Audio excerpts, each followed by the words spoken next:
Let's begin with today's topic, which is reading input from the keyboard. So input is a built-in function. What does a built-in function means is when you install Python, Python brings you some functions that you can already use. You don't need to install them. And what is this input function is for? Well, I want to get data from the user and then process it and do that. Previously, we were only able to hard code our data, like num should be 80, num should be this, x should be that. I was coding that. But let's say that I need an input from the user. Like, think about these sign up web pages. Like, there's something that you want to sign up. So there's like a forum. It asks you your name, your age, date of birth, or so on and so, all this information. So I have to input that data, and the program needs to take that data and process it and maybe keep it in the database and so on. So I need to get a data from the user. So how can I do it? Well, one way is this using input function. So what is this? Well, it has this format. Variable equals input between parentheses for prompt. What is that? So input is our function name. A function is basically a code that does some certain actions. So in this aspect, input basically takes data from the user and returns it to and gives it to our program. And then what is this prompt? Well, I want to, before getting an input data from the user, I want to give them a message like enter your name, okay, then and so on. So this prompt will be a string, which is actually my message to the user, and then it returns a string, and then I keep it in any variable. Let's see one example. Like, and I want to do it on my Python. So what I can do is, okay, I want to ask the user any message. It can be like, what is your name? You can type it in. This is your any message that you can you can write it, and then, well, what will happen is it will return me a string, but I need to keep it in a variable so that I can use it later on. So I'll just say, for instance, name. When I do it, and then when I hit enter, what is happening is, okay, what is your name? Now the program is printing this, what is your name, my message, and then I need to write my input. So I'm typing my input. Okay, I put Mujahid. Then what happened is, now this name variable, if I print this name variable, then it will print Mujahid. So now what is happening is actually now I'm able to input data into my program. So this is actually a very nice feature. Now I don't need to write everything. If I need a data from the user, I can just ask it to the user, and then they can provide it. Actually, we can now do lots of things. We can prepare asking the user some data, and then we can get it, and then we can process it, and so on. But there are some also things that we need to know. The first thing is that I want to say is this nested function call. What is this? Well, it's some. I would like to explain nested function call. I would like to first talk about the other example. Let's say from the user again, I want to get this time, okay, I got my name, but maybe what is your age? Maybe I need to get I want to get the age. So I can ask, okay, what is your age? Okay, then I need to keep it in a variable also again. And then when I hit it, okay, then now the user, my program asks, what is your age? Then, well, I can write here anything. Then this age variable now keeps my data, 57. But if you notice that it has these codes. What does it mean if it has codes? It has a string. So let's say that this is my age, but next year I need to be 58, for instance. What happened is I got an error because this is a string, but I'm trying to do a mathematical operation on that. It doesn't work. But what should I do? So this input function always returns the data as a string, but I need it for my calculations, I need to convert it to an integer value. So what I can do is, there's this another built-in function which is int function. Basically it takes a string. In this aspect it will be my age, and perhaps we will get an error. I will explain it later on. But this will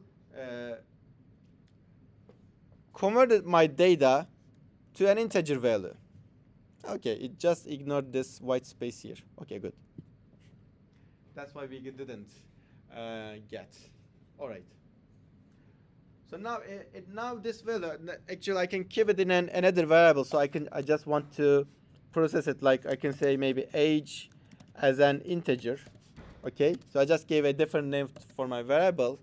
Now what will happen is, when I print this age int, it doesn't have any codes here. So I want to clear my screen so you can also see that. Let me go up a little bit. So now for my int variable, I can add 1 and do any mathematical operation. But for the other one, which is actually a string, when I attempt to do that, I will get an error. So whenever I get an input from the user, if my data is an integer, I first need to let me put here a new line character first. It will always give me an integer, a string value, so I need to convert it to an integer value like this. Or maybe, well, maybe it's a float number, like, I don't know, what is your, I can say what is your salary, or so, you can say anything for that. And then maybe it's a float number, I don't know. And then I want to enter a float number. But then the thing is, again, the salary will be, let me go up a little bit, will be still a string. It has these codes. So I need to also convert it. What I can do is, now we have also another this function, float function. What it does is, basically when I give it a function, a string, it converts it to a float number. So when I do this, the result does not have any code, so now it is actually a float number. Now I can do any mathematical operations on that. Do you have any questions so far? All right. We software developers are actually very lazy in typing. We don't like typing. That's why in software developing, you will see that there are so many shortcuts, so many easy ways to express things also. And one of the ways is that if I have this step, like I need to ask age and then I need to convert it to integer, I need to do 2 operations. But I don't want to do this. I don't want to spend 2 lines for that. So what I can do also is, for the exactly the same part, if let's say that I want to convert it, I just want to get an age and then I have to convert it to an integer.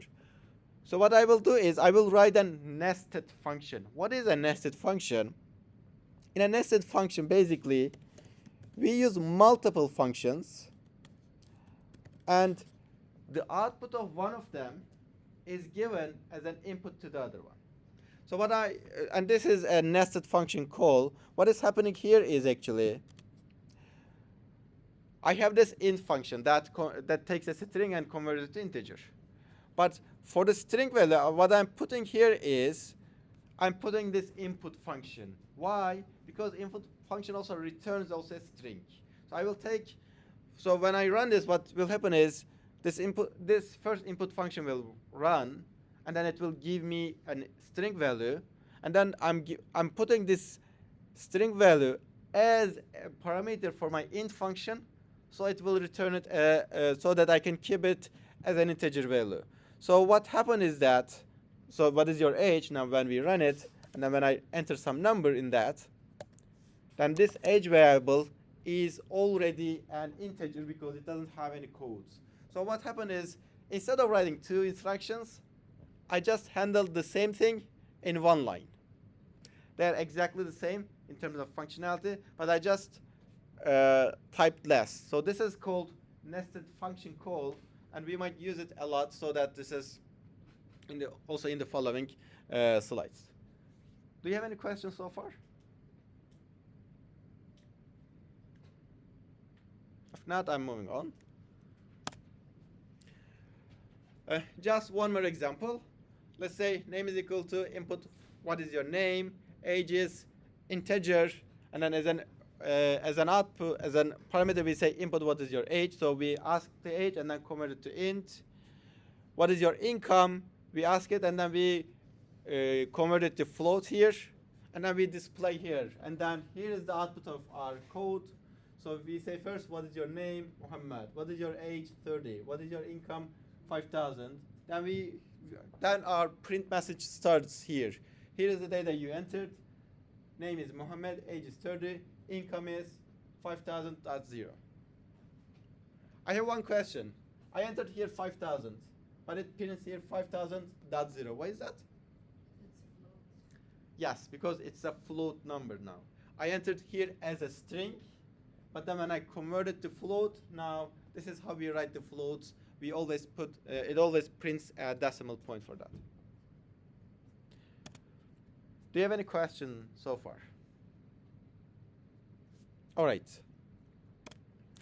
Now the arithmetic operations, well, this is like the basic mathematics. The only thing that you might notice is that some notations are different. Like for the addition and subtraction are same, but for the multiplication, we don't put a dot, we don't put an X to represent the multiplication, but we put this asterisk sign. So when we say 7 asterisk 3, it means 7 times 3. And for the division, again, we have two types of divisions. For the division operation, we use this slash. But if I put only one slash, then the result will be a float point, like 7 divided by 3, and the result will be 2.33. So it will have this numbers after the decimal point. But if I use two slashes, then it means that it's an integer division. What does it mean is, well, when we do the same division, 7 divided by 3, but if it's an integer division, simply we ignore the decimal part and we just write the integer part. So the result of this operation will be 2. And for the remainder operation, or we will call it modulus, we use this ratio sign. So what is that? Well, 7 modulus 3, it means that when we divide 7 by 3, the remainder will be 1. So that's what it means. And if we use double asterisks, it means actually power, like 2, and then double asterisk 3, it means 2 to the power 3, so which is actually 8. Do you have any questions so far? All right, then I'm just moving on. And the order of operation, now this is also important. Also, but this is the same as what we do in mathematics. Like in an expression, if we have addition, subtraction, multiplication, division, which one we should do first, solve first? Because the order that we solve will change the result. So also in Python, what we do is like we start with the parentheses, if there is any. And then if there's any power operation, like to the power 3 and so, we also do that. And then if there's any multiplication, division, or remainder operation, we do that. At the very end, we do addition and subtraction. So this is actually the same with the mathematics. But let's do these practices with you to see if there's any parts that we need to talk about more. So can you tell me what is the answer of this? 2 plus 2 times 2 minus 2. I got 0. Any answer? We have 4. Any other answer?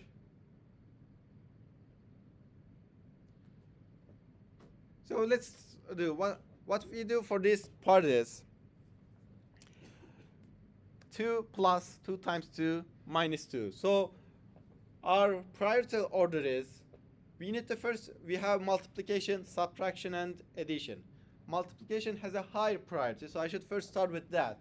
What it means is that then I need to first do this part.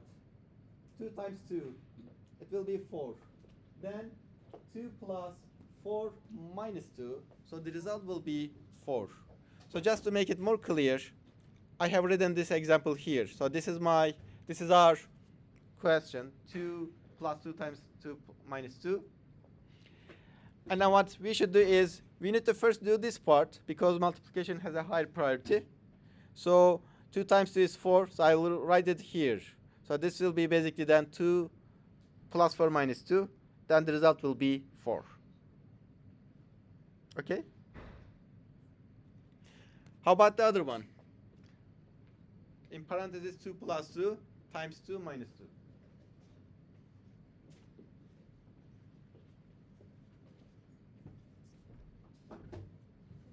Yes? 6. So what we will do is, again, we first need to do the parentheses part. So 2 plus 2 is 4. Okay, 4. And then we need to do the multiplication first. So 4 times 2 is 8, minus 2, it is 6. How about the third one?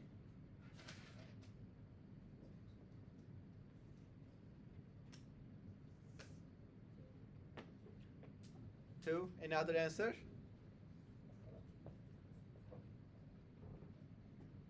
Yeah, it shouldn't be. Yes, it is 2.